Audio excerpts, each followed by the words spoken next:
This is the number one skill that you want to learn. Selling cheap is probably one of the biggest mistakes of every new business owner. It's not about the money. Probably one of the biggest lies I've heard. Think about it. When you go to the store and try to buy nice clothes, right? It's all about the money, right? When you go and try to, have a nice haircut, try to look nice, try to look good, it's all about the money. When you go out and try to network, try to meet new people in your business, right? End goal is still to make more money. When you go and apply for nice university, try to get a nice degree, it's all about the money.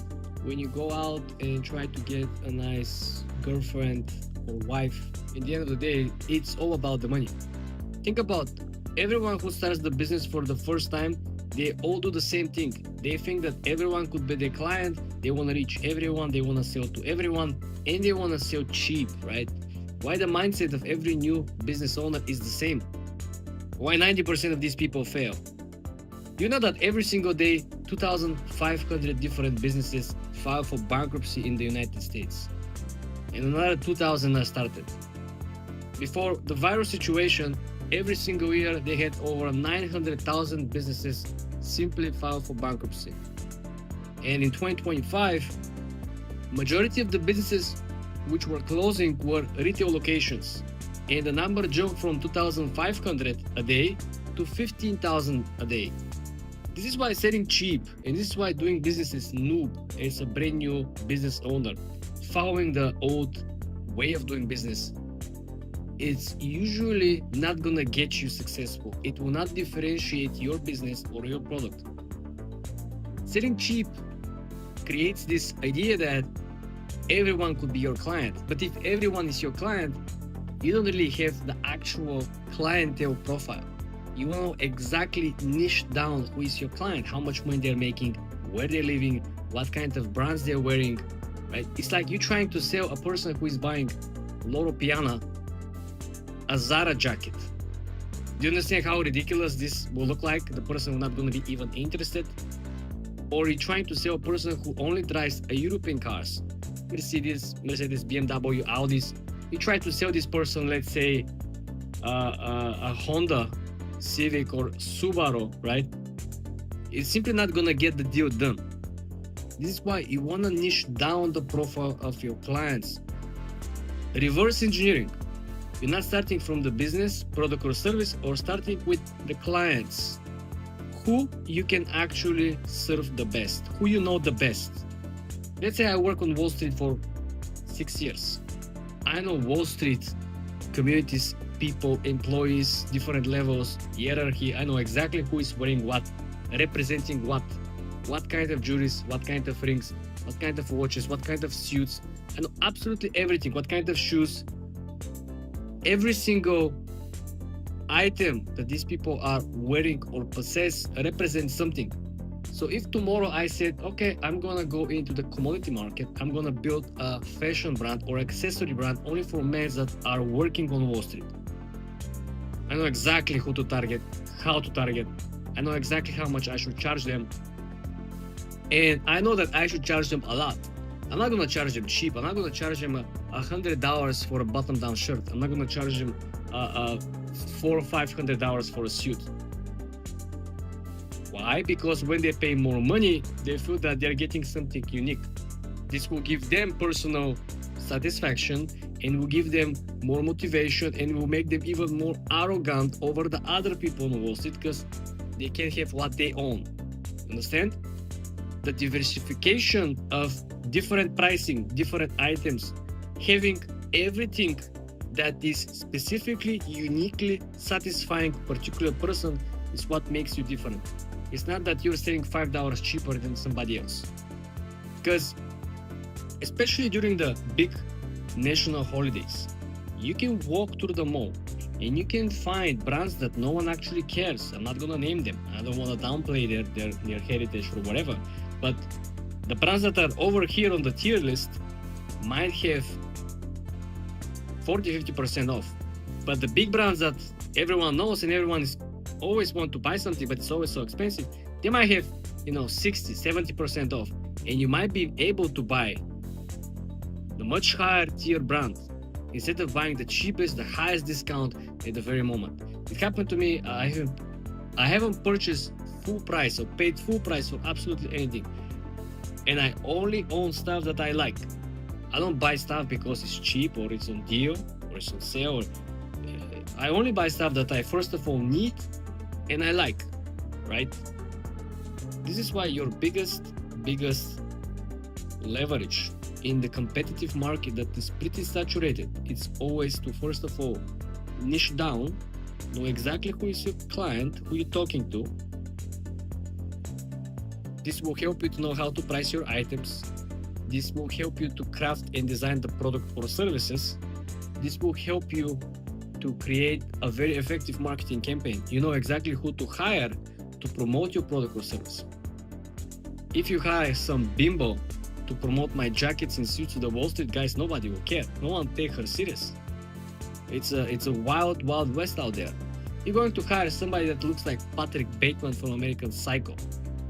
You're gonna dress him and you're gonna make him speak like him because he speaks their language, right? You wanna buy something from someone that looks like you, sounds like you, works jobs like yours, makes probably your money, right? It's always actually a little bit better if you can find someone that is the next level. Because if somebody from the next level sells something to the people in the level below, the people will be much more incentivized to buy from him because psychologically they believe that if they look like him, they're gonna be him, right? It's all marketing. Remember, if you watch my other videos, I explain to you why marketing is so important and why marketing is not being taught in schools. Well, because no one gets it, especially the new age marketing has nothing to do with the previous 90s, 2000, everything before virus situation. It's one thing, everything after the virus situation is completely different thing. Like the people who were making tons of money prior, very few of them I've seen actually adopt the new strategies. Most of them completely lost traction. Not to mention people who were running blogs and who were running content pages, generating traffic, running ads. Their traffic completely died out and they still can't figure it out why. Because it is very hard when you make passive income for 10, 12 years just from AdSense, right? Completely search-based traffic. At some point, your search-based traffic goes to zero and you have to figure it out what's changed for the last 12 years. Anyway, that's why I told you, don't fall under the same trap of new business owners trying to sell cheap and trying to sell to everyone, because you're not making any sales, because you don't sell to anyone, because you don't know what you're selling to who and how much they're willing to spend. It's a complete mismatch. It's like you're throwing darts at the board. Right? Remember what Gordon Gekko said? He's not throwing darts at the board. He's betting on sure things. And sure things in business and life are rare, but you can make them to the 98th percentile sure by calculating, managing, extracting and analyzing data and going very close to the actual inflection point. The main concept is that 1 + 1 will make 2, which will help you build a generational wealth and help your family to help you back to build the empire. It's all about money. Every time when I see someone who's trying to convince me on something, who's trying to sell me directly or indirectly on something, on his idea, product or service, and when he's using the leverage, it's not about the money, G. This is the biggest bullshit matter, the biggest red flag that I could see. Because everything is done because of the existence or the exchange of money. People who come over here and fix my internet, right, or install my internet, or build the whole network connection with fiber cables or whatsoever, they're doing it because of the money. Why Elon Musk is building the rockets? Sure, he could have been passionate about going out there in the space exploring, but it's all about the money. If NASA didn't pay him, he's not gonna be running the rockets and he's not gonna be sending astronauts to the space station or whatsoever. It's all about the money. So when we stop talking nonsense and lay out the actual interests from both sides, this is the moment when you can get the closest possible to get both sides what they want, right? Because I don't believe in zero-sum game working long term. Zero-sum game could work in the short term. I can take more advantage of this particular deal. I can benefit more. You can lose some. But this will not work again and again and again. This is now how I am going to become a billionaire. Because believe it or not, you have to help other people. And I'm not altruist. I don't think about other people more than thinking about myself. I don't care more about other people about caring myself. But that's the actual math behind it. If you help more people in any form, they will feel that they have to pay back in some way. They kind of owe you a favor. It's unwritten law or rules. This is how the marketing gurus are scamming you, giving you a free ebook or free seminar or free whatever. Then you're kind of incentivized. You feel guilty. You got something for free. Now I have to buy that shit. So the main concept here is that you really want to help. Not everyone, but you want to help particular people. We're not talking nonsense over here. You want to learn how to work with people who can help you. And when I say helping them, this means sometimes you just need to take the loss. Sometimes you just have to let the bigger pie, the bigger slice of the deal to go to your counterparty. Only when you're very, very sure that the next deal further down the road will be bigger and your share will worth much more, and they will feel guilty. They will feel that they owe you this time to let you get the bigger share. It's all psychological and simple math, of course. Simple math works always. You don't have to go and create a special algorithm. You don't have to deal with some crazy equations. It's trying to balance and trying to take your turn or step back, and you want to make sure that everyone on the table is aware that you make them a favor, right? You let them get the bigger slice this time, but you're not even, right? I remember an old interview with Donald Trump, maybe 1998. He said that during this very tough time for him, when he was trying to, run the casinos and run the airline company, he said that prior to this, he was doing very, very well. He helped a lot of people. And during these times when it was rough for him, he was, needing some support. And none of these people show up, which meant that he helped the wrong people, right? That's what I was trying to explain earlier. He let other people to take advantage when he was powerful and successful, and when his businesses were doing very well, he let them take the bigger slice. But these people were not aware that they owe him back the favor. Or they were aware, but they played dumb. This is why you want to make sure that everything is, like I said, on the table. Everyone on the table understands what are the rules, what are the terms, who is first, who is last, and when is the actual payback period. It's a time value of money. $1 today worth much more than $1 tomorrow. You have time value of money. Just Google it, read about it, learn. I'm not going to give you a lesson about time value. But you need to understand that if you have the right counterparties, if you work with the right people, if you are on the similar intellectual level, they understand the concept of reciprocity, right?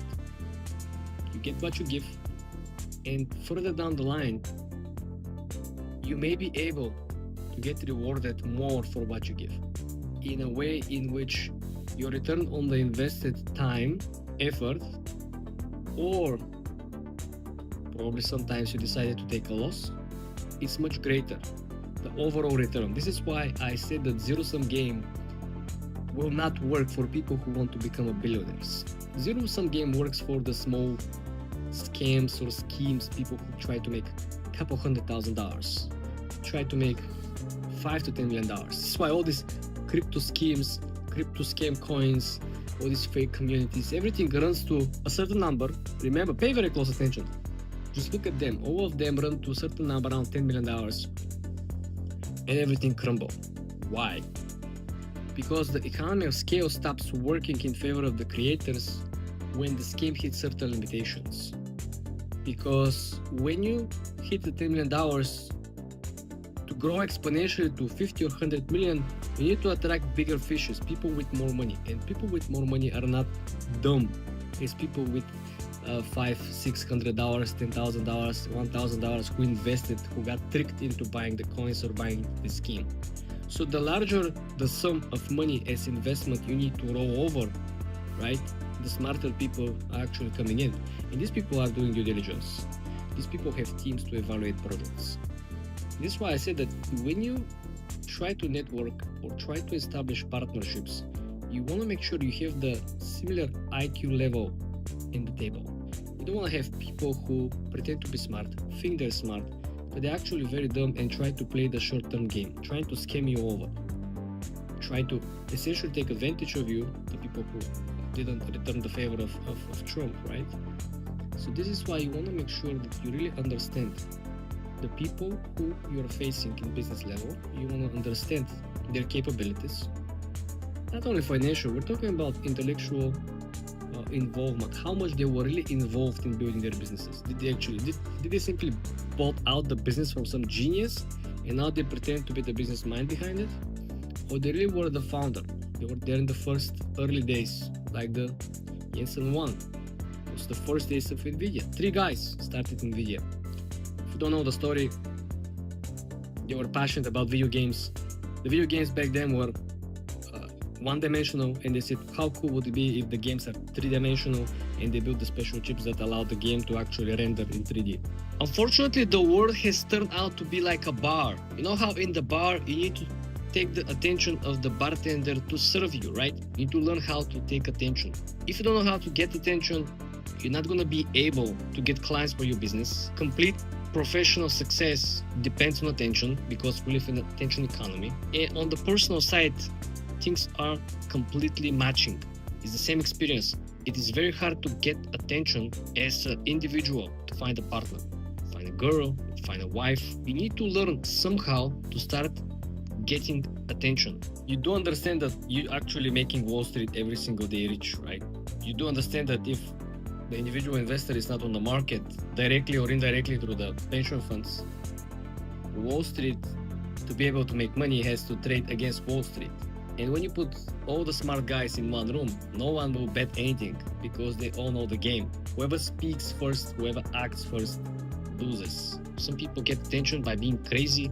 Other people get attention by being creative. You know, they throw a bucket of painting and they start moving the colors. They're very creative. They dress colorful. They have some skill. You need to find a way get attention. Other people play dumb. They go on the streets, they make jokes, they make sketches, whatsoever. Everyone, in some way, found a path where they're gonna attract attention, which later they monetize. And when I speak about monetization, I'm not only speaking about finances. Monetizing the attention could be in a favorable way in your personal life, right? Let's say, as a man, you understand that everything is a numbers game, right? The more women you met, the greater chance to meet the right one, right? Where for the women, the equation works against them. The more men they met actually works against their interests and their image. So you need to understand what game you're trying to win, what are the rules in this game, and how you can apply your personal character. I'm not talking to you to be fake. I'm not talking to you to be somebody or trying to be somebody that you're not, because you're gonna lose this game. You see this every single day. So many people are so obviously fake. And they're fake and they copy other people. They are ingenuine and they lose the game. They fail and they disappear from the social media or from the public scene. This is what you You have to break down the process into small steps that you understand. You compact the process with genuine moves, exactly who you are and what works for you, for your own goals, and then you get things accomplished. This is why you see very, very successful people are speaking about success, that everything somehow happened very easy for them. Somehow they became very successful. They're very happy. One business, second business, third business, serial entrepreneurs. And everyone wonders, I can't even build a single business. This guy or these people have built multiple. Why? Because they were genuine to themselves. Look at Elon Musk. He could have, buy 17 islands in the Bahamas when he sold the PayPal to eBay, not bothering about building electric vehicle cars or space or Neuralink or the underground tunnels, but he was genuine to himself. Okay? He was genuinely interested in all these weird technologies that didn't exist. This is why he's so successful. I bet you now understand that you need to follow your passion. Stupid cliche, but this gives you unfair advantage because you can proceed following something that you like and enjoy much longer than following something that you don't, right? So many people know that the people on Wall Street are making the most money, but everyone knows that the job sucks. Everyone knows that it's very stressful. These people actual life is miserable, right? Their colleagues are fake. The job is kind of dissatisfying. It's kind of artificially processed, right? You don't really feel that you create value. You just feel that you process information online and you extract value from this information before everyone else on the market. You make tons of money, but I guarantee you these people do not feel fulfilled at the end of the day. Everyone knows that these people make money, and again, smart people say, it's not for me. Smart people. Everyone knows the truth, but the smart people say, this is not my genuine character. This is not really who I am, right? This is why the really, really successful people, they make their life very easy. It's very, very easy. Like if you have fun, I watched Jake Paul a couple of weeks ago, short interview. You can say whatever you want for him. The guy made tons of money.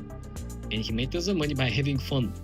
Playing dumb, stupid sketches, stupid videos, skits, boxing. He basically made his own life very easy because everything that he did was something that he liked doing.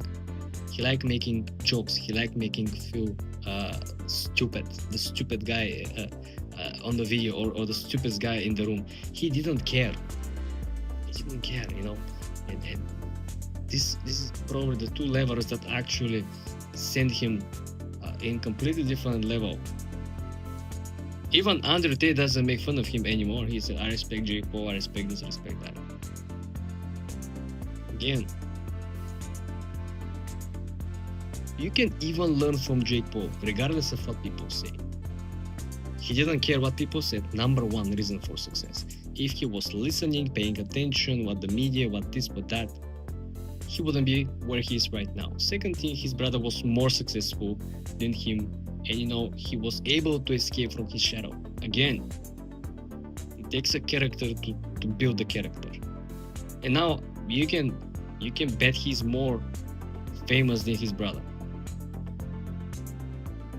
This again proves the point that you can start from zero and build some profile that is very successful and fulfilling, as long as you make your life easy. How you make your life easy? By being genuine. I like to do this, and this.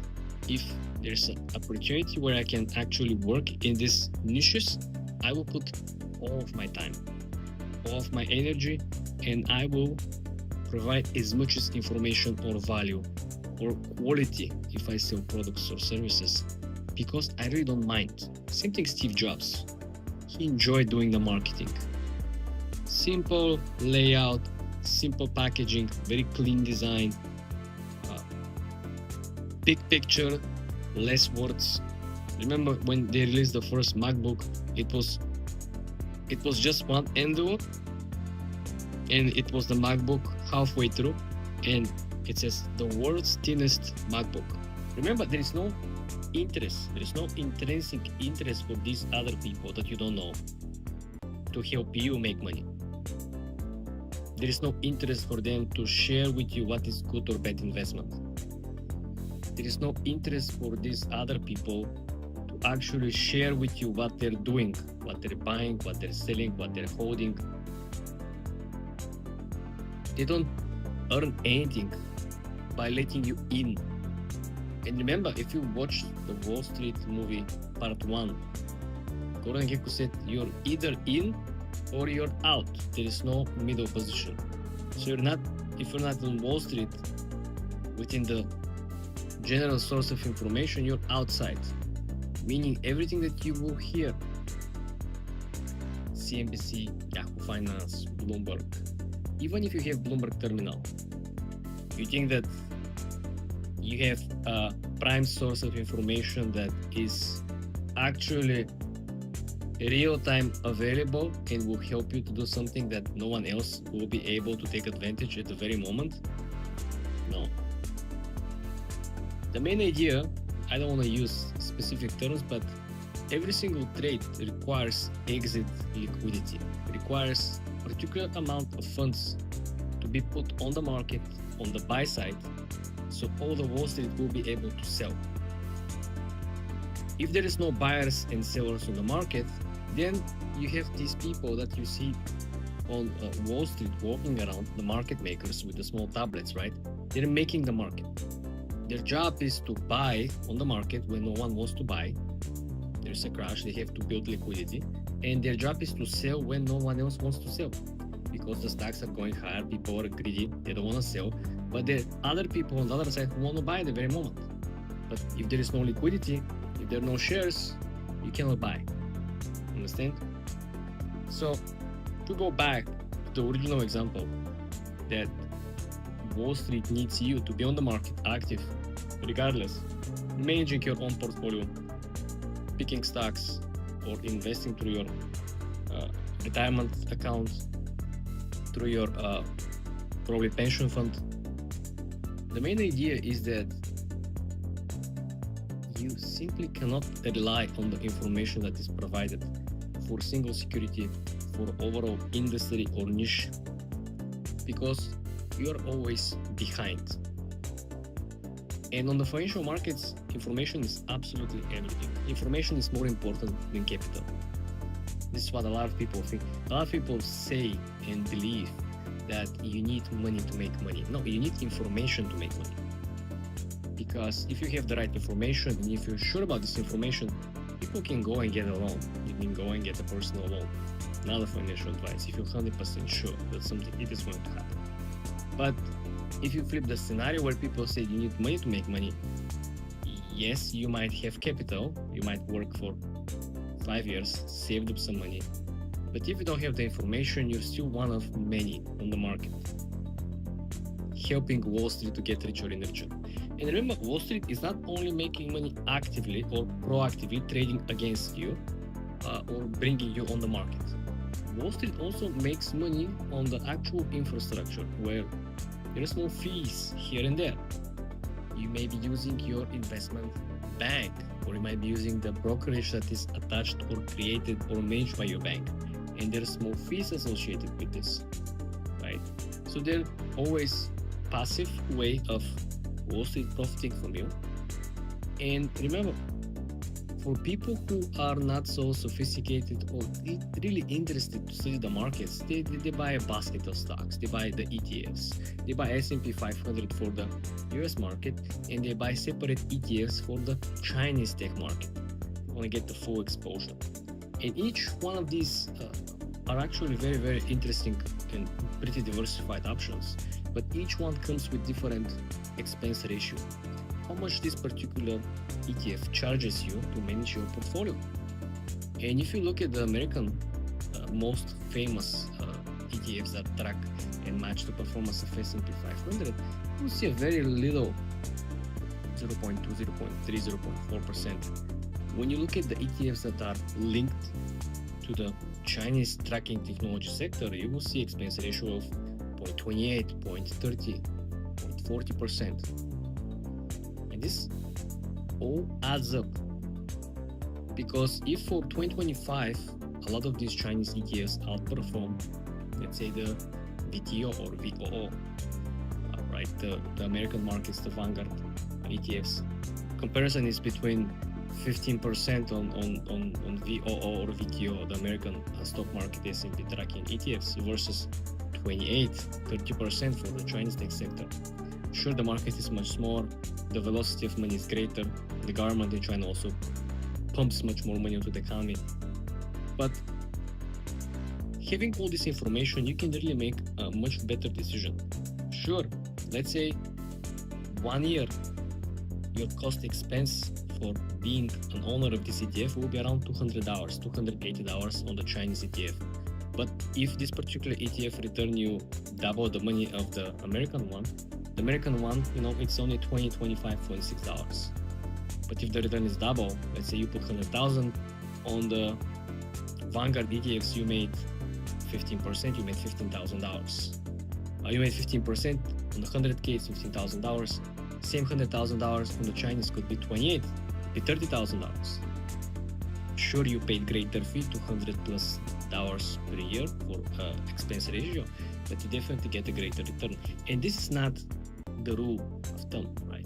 This is just numbers for the last year, the current expense ratios, and this is how some people really, they just focus on their professions and they're not interested in the financial markets. They don't really care about what are the news, they don't really care about what new industry is going up or down, what new partnerships are building between IBM, AMD, OpenAI, NVIDIA, Tesla, right? They don't really follow up with all these. This is why I want to explain to you that I want you to be very cautious with all the information that is coming right in front of you, trying to encourage you to do something, to look into precious metals, particular stocks, niches, industries. They have come so far that sometimes, even here on YouTube, you will see the CEOs of particular companies are saying to you, hey, I'm the CEO of this energy company or this company or that company, and they're looking for investors, right?